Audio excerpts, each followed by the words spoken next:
Tiger hasn't eaten for weeks. Nothing works until a little girl enters the cage. She approaches, defying everyone. What happens next will shock you. If this story interested you, don't forget to subscribe to our channel and tell us what city you're watching from. Will continue. I promise this will be the best story you'll hear in your life. The school bus swayed gently along the dirt road, raising a cloud of red dust that mixed with the blue sky of rural Tennessee.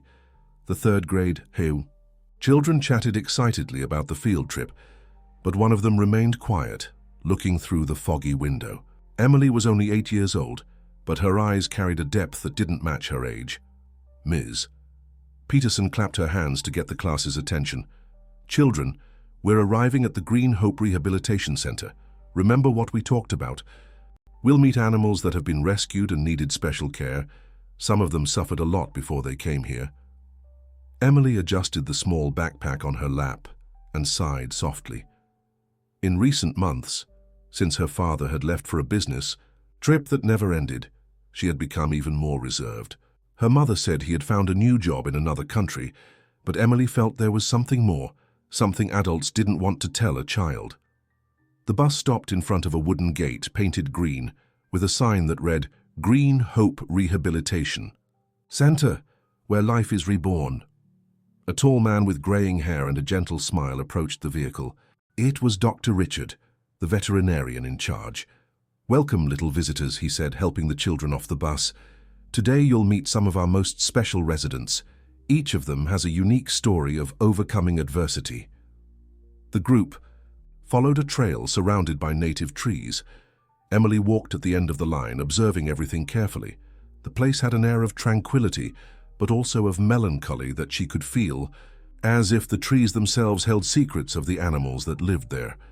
Our first stop is in the feline section, announced Dr. Richard, stopping in front of a set of spacious, well-maintained enclosures. Here we have 2 rescued felines, a jaguar that was hit by a car on a highway and a tiger that came to us in a very delicate situation. The children approached the first enclosure, where a beautiful jaguar was resting in the shade. It raised its head, briefly observed the group and went back to resting. This is Hope, explained the veterinarian. She lost one of her hind legs in the accident but learned to adapt. Today she lives a full life here at the center.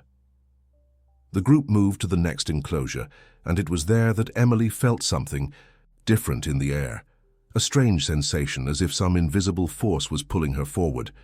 The second enclosure was larger, with taller trees and a small artificial lake. But what caught everyone's attention was the complete silence that emanated from the place. And this is the enclosure of our most mysterious friend, said Dr. Richard, lowering his voice a bit. An adult Bengal tiger that was rescued just over 2 weeks ago.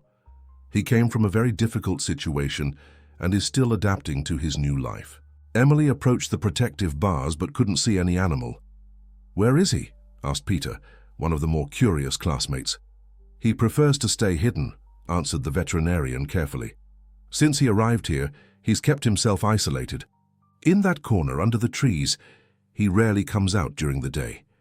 Then Emily saw him, an orange and black silhouette, almost imperceptible among the shadows of the trees. The tiger was lying down, completely motionless, as if it were part of the landscape.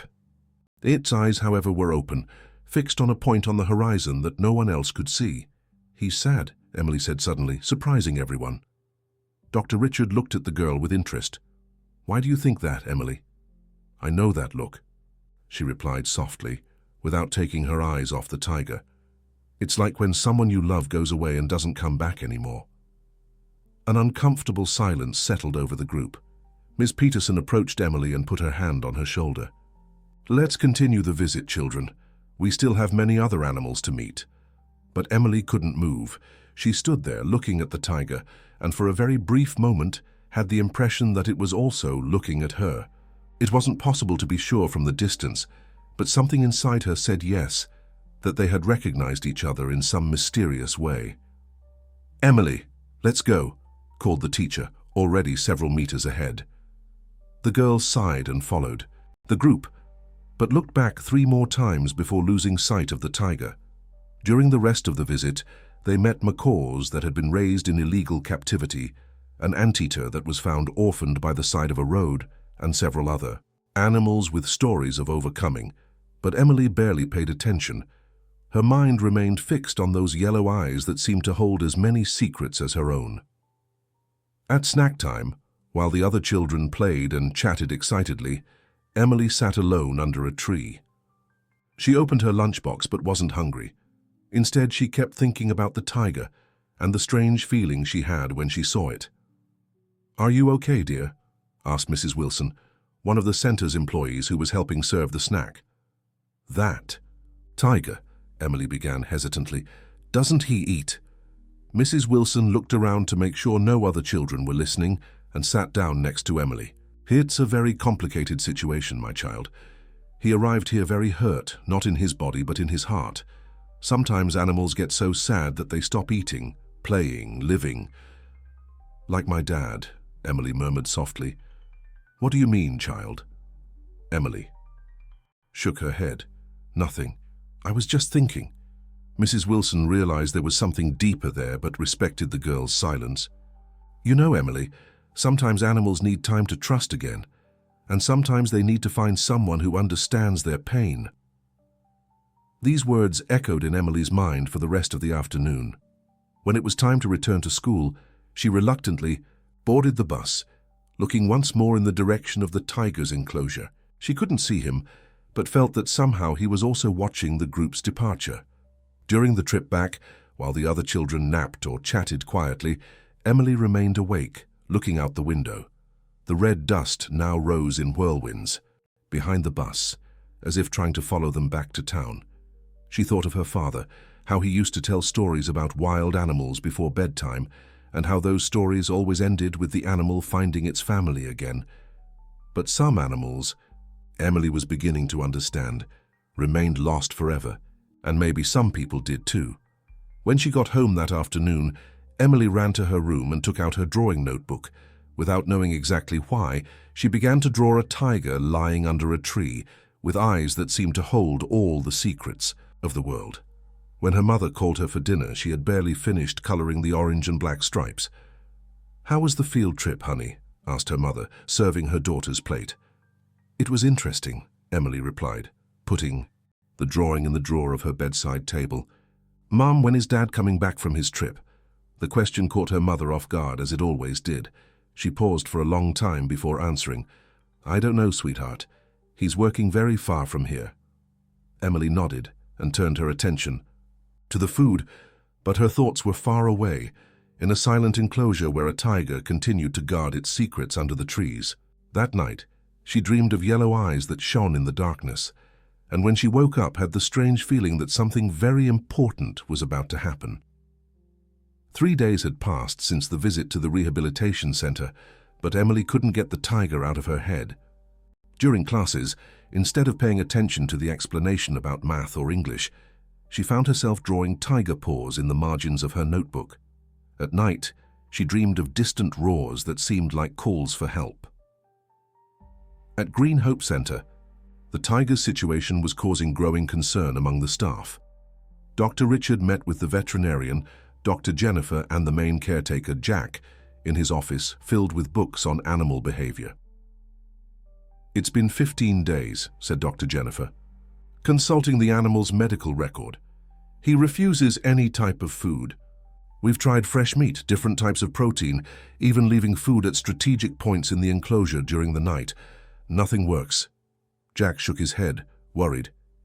"Yesterday I saw him approach the lake to drink water, but when he noticed my presence, he ran back to his corner. It's as if he's afraid of any movement we make." Dr. Richard leafed through the report that had come with the tiger. "What we know about his past is still fragmented. He came from an illegal circus that was shut down by environmental police. According to reports, he was forced to perform shows in inhumane conditions." "There's something more here," said Dr. Jennifer, reading an additional document. "Apparently, during one of the performances, there was an incident. The tamer was distracted, and the tiger managed to defend himself, but didn't attack anyone. It was as if he just wanted to show that he could fight, but chose not to." "That explains a lot," murmured Dr. Richard. He learned that any movement could result in punishment. Now he's in a constant state of alert, even in safety. Meanwhile, Emily was having difficulties at school. During recess, instead of playing with classmates, she sat alone thinking about the tiger. Ms. Peterson noticed the change in the girl's behavior and decided to talk to her after class. "Emily, you've been very quiet these days. Are you still thinking about our visit to the rehabilitation center?" The girl nodded slowly. "Ms. Peterson, that tiger, will he be okay?" Peterson knelt down to Emily's height. "Why do you worry so much about him specifically?" "Because he's alone," Emily answered, with a simplicity that touched the teacher's heart. "And when you're alone for too long, sometimes you forget what it's like to not be alone." These words revealed more about Emily's emotional state than any psychological report could. Peterson decided to call the girl's mother that same afternoon. "Mrs. Sarah, I need to talk to you about Emily. She's shown signs of excessive worry since our visit to the animal center." Emily's mother sighed on the other end of the line. "Ms. Peterson, Emily has been going through a difficult time. Her father, well, he left us 3 months ago. It wasn't for a business trip like I told her. He simply decided he wanted a different life and left. I still haven't had the courage to tell her the truth." The revelation explained much about Emily's behavior. Peterson understood that the girl had identified with the abandoned tiger because, in a way, she also felt abandoned. Back at the rehabilitation center, the team decided to try a new approach. Dr. Jennifer suggested therapy with classical music, based on studies that showed calming effects on traumatized animals. They installed a discrete sound system in the enclosure and began playing soft pieces by Vivaldi and Mozart. On the first day, the tiger showed no reaction. On the second, he raised his head for a few seconds when the music started, but soon returned to his usual position. On the third day, something changed. When the first notes of Vivaldi's Spring began to sound, the tiger slowly stood up and took a few steps toward the center of the enclosure. "Look at that," whispered Jack, watching through the monitoring cameras. "He's moving." The tiger walked to the edge of the small lake and drank water for the first time during the day, instead of waiting for the night. It was small progress, but significant. However, when the music stopped, he immediately returned to his corner under the trees. Meanwhile, at home, Emily was having strange conversations with her mother. "Mum, what happens when someone is sad for a long time?" "Why do you ask that?" "Honey, just curious, do some people get so sad they stop eating?" Sarah realized her daughter was making connections that went beyond simple childish curiosity. "Sometimes, yes, Emily. When someone is very hurt in their heart, the body also stops working properly." "And how does that person get better?" "Well, usually they need someone who understands their pain and has patience to help them trust again." Emily absorbed these words like a sponge. That night, she did something she hadn't done in weeks. She asked her mother to tell her a story before bed. But instead of choosing one of her favorite books, she invented her own story about a little girl who met a very sad tiger and discovered they had more in common than they imagined. The next day, something unexpected happened. Emily woke up determined and, during breakfast, made a request that surprised her mother. "Mom, can I go back to the animal center?"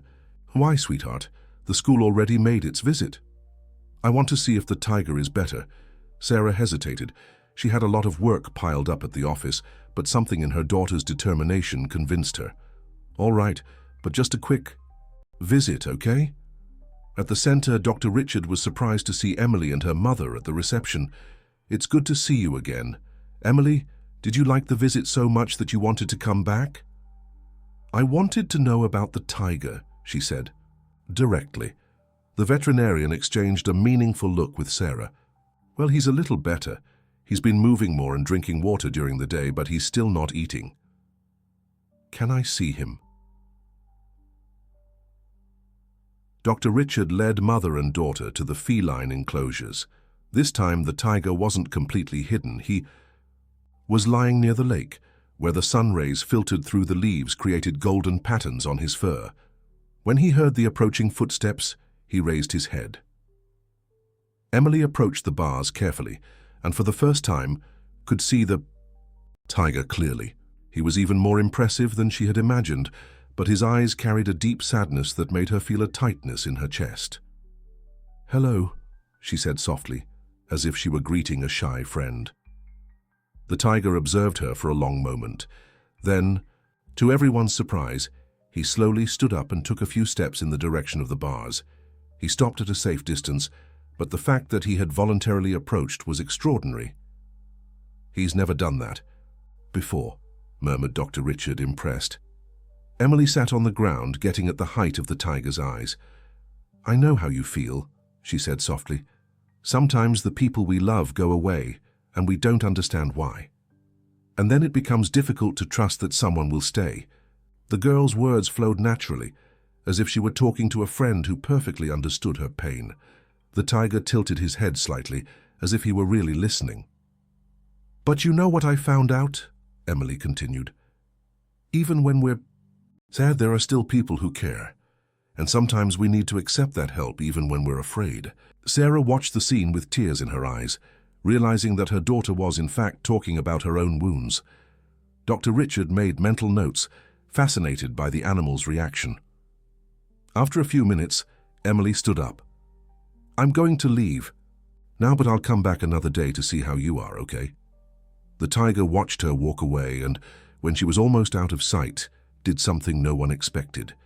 He emitted a low sound, almost like a sigh, that echoed through the silent enclosure. During the trip back home, Emily remained thoughtful.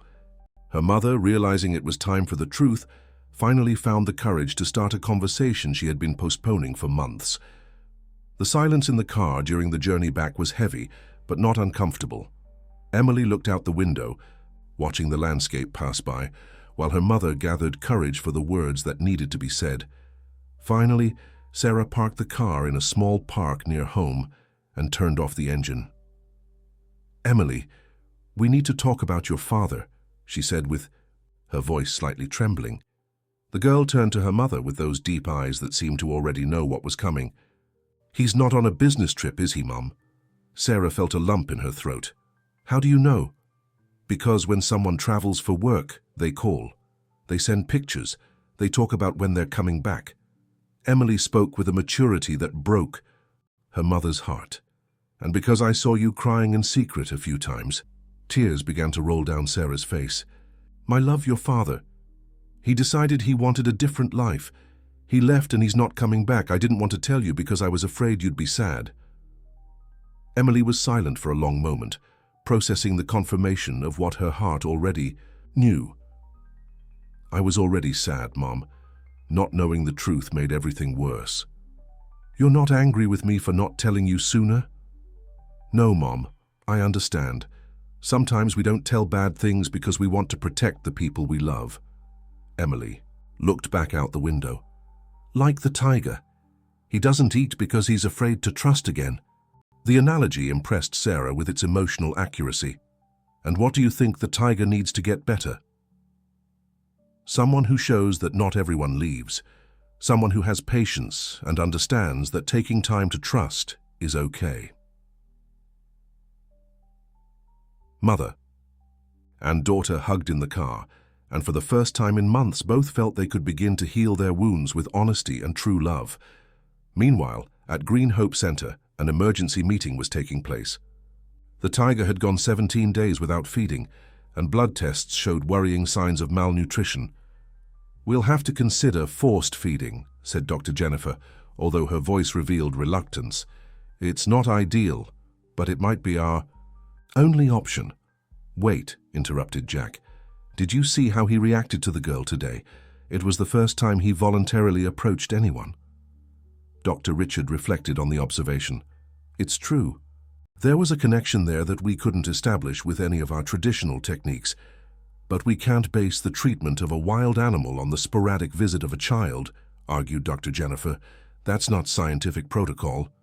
"Sometimes science needs to open itself to what it can't completely explain," said Dr. Richard. "Let's give it a few more days. If there's no progress, we'll take more drastic measures." The next morning, something extraordinary happened. Jack arrived early to do the morning rounds, and found something that left him speechless. The tiger wasn't in his usual corner under the trees. He was walking slowly around the enclosure, exploring corners he hadn't visited since his arrival. Even more impressive, he had approached the feeding area. He hadn't eaten, but he had sniffed the fresh meat that had been left the night before. For an animal that wouldn't even approach the food for weeks, this represented significant progress. "Dr. Richard, you need to see this," Jack immediately called the veterinarian. When Dr. Richard arrived, he found a scene that he carefully documented on video. The tiger was lying near the feeding area, observing the food with interest, although he still hadn't decided to eat. "It's as if he's fighting an internal battle," observed Dr. Richard. "Survival instinct versus trauma." During the afternoon, Emily arrived home from school, still processing the honest conversation she'd had with her mother the day before. She felt lighter, as if a weight had been lifted from her shoulders. For the first time in weeks, she was able to pay attention in class and even played a little during recess. At home, she made a drawing different from the previous ones. Instead of a sad and isolated tiger, she drew a tiger walking toward a plate of food, with a girl sitting outside the bars just watching patiently. "What a nice drawing," commented her mother, looking over Emily's shoulder. "The tiger looks different in this one." "That's because he's starting to trust," explained Emily. "It's not something that happens at once. It's slow, one step at a time." That night, Sarah had an idea. She called the rehabilitation center and spoke with Dr. Richard, proposing something unusual. Emily could make regular visits to the tiger, always with supervision, to see if the connection that had been established could help in the animal's rehabilitation process. "It's an interesting proposal," said Dr. Richard. "And considering the positive reaction we observed, it might be worth trying, but we would have to establish strict safety protocols." "Of course, Doctor. Emily's safety is our priority." "Actually, Mrs. Sarah, from what I observed, Emily's presence seems to have a calming effect on the animal. It's as if they share an emotional language that we adults can't access." The next day, which was Saturday, Emily and her mother returned to the center. This time, Dr. Richard had prepared a chair near the enclosure, where Emily could sit comfortably and observe the tiger without pressure. When they arrived, the tiger was again exploring the enclosure. Upon seeing Emily, he stopped and observed her for a moment before approaching the bars. This time he came closer than ever, staying just 2 meters away. Emily sat in the chair and began to speak softly. "Hi, friend. I came back, as I promised. You know, yesterday, my mom told me the truth about my dad. It hurt a little at first, but now I feel better. Sometimes the truth hurts, but it also sets you free." The tiger lay down near the bars, maintaining eye contact with Emily. It was completely new behavior, a demonstration of trust that impressed the entire team, discreetly observing. "I know you're afraid to trust the people here," Emily continued, "but they're different from the people who hurt you. They want to help you like my mum wants to help me, even when I don't quite understand." For 2 hours, Emily stayed there, sometimes talking, sometimes just sitting in silence. The tiger remained, close, relaxed in a way no one had seen before. When it was time to leave, Emily got up slowly. "Tomorrow is Sunday, so I can't come. But Monday I'll be back, okay? And remember, you don't need to rush to trust. You can go at your own pace." After Emily's departure, something incredible happened. The tiger headed to the feeding area, carefully sniffed the meat and, after a hesitation that seemed to last an eternity, took the first bite in 17 days. Jack, who was watching through the cameras, almost shouted with emotion. The tiger ate slowly, cautiously, but ate. Not the entire portion, but enough to represent a monumental victory. "This is extraordinary," said Dr. Richard, reviewing the recordings. "The connection between them is working in a way that our traditional methods couldn't achieve." Dr. Jennifer, who had been skeptical about the unconventional methods, had to admit she was witnessing something special. It's as if Emily found the emotional key that unlocked his trust. That night in their respective homes, both Emily and the tiger slept better than they had in weeks. For Emily, Her mother's honesty and the possibility of helping a friend in suffering brought a new purpose to her days. For the tiger, the first meal in weeks represented the first step toward healing. But the journey of both was just beginning, and the greatest challenges and discoveries were yet to come. The connection that had formed between an 8-year-old girl and a traumatized tiger was about to teach everyone at the rehabilitation center valuable lessons about trust, patience, and the transformative power of true empathy. 3 weeks had passed since Emily began her regular visits to Green Hope Center. What started as sporadic encounters had transformed into a routine that benefited not only the tiger, but also the girl herself. Every day after school, Sarah would take Emily to the center, where she spent 2 hours talking with her feline friend. The transformation was visible to everyone. The tiger, who previously hid constantly, now waited for Emily's arrival near the bars. He had resumed eating regularly and had even begun to play, alone with a log that Jack had placed in his enclosure. More importantly, he had begun to show curiosity about the caretakers, observing them work instead of hiding when they approached. Emily had also changed.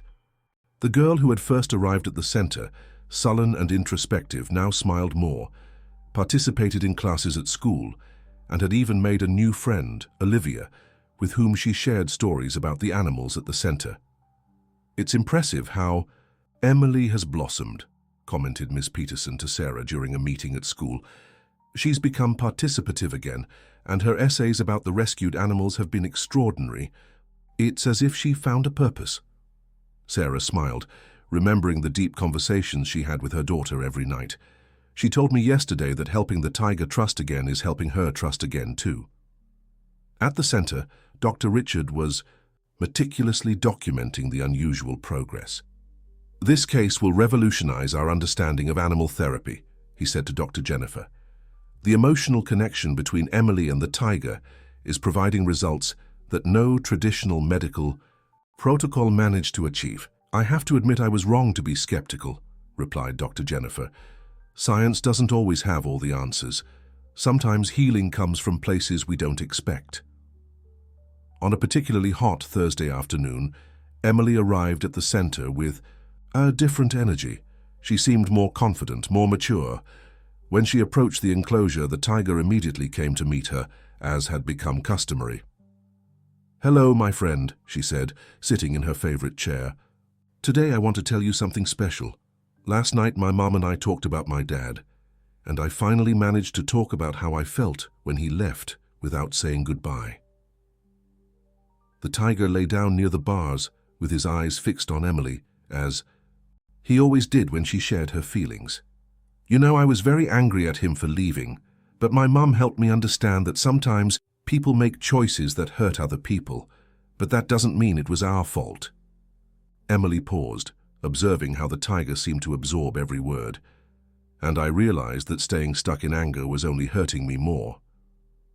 Then, something completely unexpected happened. The tiger slowly stood up, and for the first time since arriving at the center, completely approached the bars. He put his nose between the metal bars, coming to within inches of Emily's hand. The girl, with all the care in the world, slowly extended her small hand until she gently touched the tiger's nose. The contact lasted only a few seconds, but it was enough for all present to understand they were witnessing something extraordinary. "You're also learning to trust again, aren't you?" whispered Emily with tears in her eyes. "We're both learning that it's possible to be hurt and still find people who care about us." Jack, who was observing the scene from a distance, had to wipe his own eyes. In all his years working with rescued animals, he had never witnessed such a deep and transformative connection. From that day on, Emily's visits gained a new dimension. She not only talked with the tiger, but began to read books to him, mainly stories about wild animals that found new homes. The tiger seemed genuinely interested, lying down comfortably and observing Emily with full attention. One of these reading afternoons brought an unexpected discovery. Dr. Richard was reviewing the tiger's progress reports when he received a call from the environmental police, who had shut down the illegal circus. "Doctor, we discovered more information about the tiger you received," said the officer. "We found old records showing that he was separated. From his mother when he was still a cub and was illegally sold to the circus. He spent his entire adult life being forced to perform tricks through food deprivation and intimidation. The information explained much about the animal's deep trauma. He hadn't just suffered abuse, he had been deprived of any experience of genuine love or care throughout his entire life. When Dr. Richard shared this information with Emily during her next visit, she absorbed the news with an impressive seriousness for an 8-year-old child. "So, he never had a real family," she said thoughtfully, "just like me now, who only has my mom." "But you both have something very important," observed Dr. Richard. "You have people who care and want to help you be happy again." Emily nodded and turned to the tiger. "You know what I think? I think sometimes families aren't just the people we're born with. Sometimes they're the people who choose to stay by our side when things get difficult." These words echoed deeply in the hearts of all present. Sarah, who had arrived to pick up Emily, felt a wave of emotion as she realized the wisdom her daughter had developed through this experience. A few weeks later, the moment came that everyone knew would eventually arrive, but that no one wanted to face. The tiger had completely recovered and was ready to be transferred to a natural sanctuary where he would have much more space to live a full and free life. "It's the best thing for him," explained Dr. Richard to Emily during a careful conversation. "He'll have acres of forest to explore, a big lake to swim in, and other tigers for company." Emily remained silent for a long moment. "I know it's best for him," she finally said, "but it will be hard to say goodbye." "Goodbyes are always difficult," said Sarah, hugging her daughter, "but sometimes they're necessary for the people we love to be truly happy." On the day of the transfer, Emily arrived at the center earlier than usual. She had brought a special drawing, a colorful illustration showing a tiger running free in a lush forest with the sun shining through the trees. "This is me imagining you in your new home," she said, showing the drawing to the tiger. "I want you to know that even if I can't visit you there, I'll always remember you and cheer for you to be very happy." The tiger approached the bars one last time and gently touched his nose to Emily's hand. It was as if he was saying goodbye and thanking her at the same time. When the transport team arrived, the tiger entered the special crate without resistance, as if he understood he was going to something better. Before the door was closed, he looked one last time at Emily, and she could swear there was gratitude in those yellow eyes that had held so much pain. "Thank you for teaching me that it's possible to trust again," Emily whispered. "And thank you for letting me help you too." After the transport truck's departure, Emily stayed for a while in the empty enclosure, now silent. But it was a different silence from what she had found on her first visit. It was no longer a silence of pain and isolation, but of peace and transformation. "How do you feel?" asked her mother. "Sad because I'll miss him," Emily answered honestly, "but also happy because he'll be free and I know he'll be okay. And you know what, Mom? I'll be okay too." 6 months later, Dr. Richard received a report from the sanctuary with updates about the tiger. He had adapted perfectly to the new environment, was healthy, and had even begun to interact with other rescued tigers. The photographs accompanying the report showed a completely transformed animal, confident, curious, and visibly happy. Emily, who now regularly visited the center as a junior volunteer, helping with other rescued animals, smiled broadly when she saw the photos. "I knew he would make it," she said. "Sometimes we just need someone who believes in us until we can believe in ourselves again." The story of Emily and the tiger became legendary at Green Hope Center, inspiring a new approach to treating traumatized animals. But more than that, it became a powerful testimony about how genuine empathy and patience can heal wounds that seem impossible to heal. Dr. Richard decided to document the entire experience in a book, which he dedicated to Emily, who taught us that healing happens when wounded hearts recognize each other and decide to trust again. The book became a reference in animal rehabilitation and assisted therapy. But for Emily, the true victory was in knowing that she had helped a friend find peace and, in the process, found her own inner strength. Years later, when Emily would become a veterinarian specializing in animal behavior, She would always remember those afternoons talking with a tiger, who taught her that humanity's greatest strength lies in the capacity to offer understanding and unconditional love to those who need it most. And somewhere in a natural sanctuary, an adult tiger would run free among the trees, carrying in his memory the remembrance of a small girl who saw beyond his wounds and believed in his capacity to trust again. End of story. Dear listeners, I hope the story of Emily and the tiger has touched your hearts as much as it touched mine when writing it.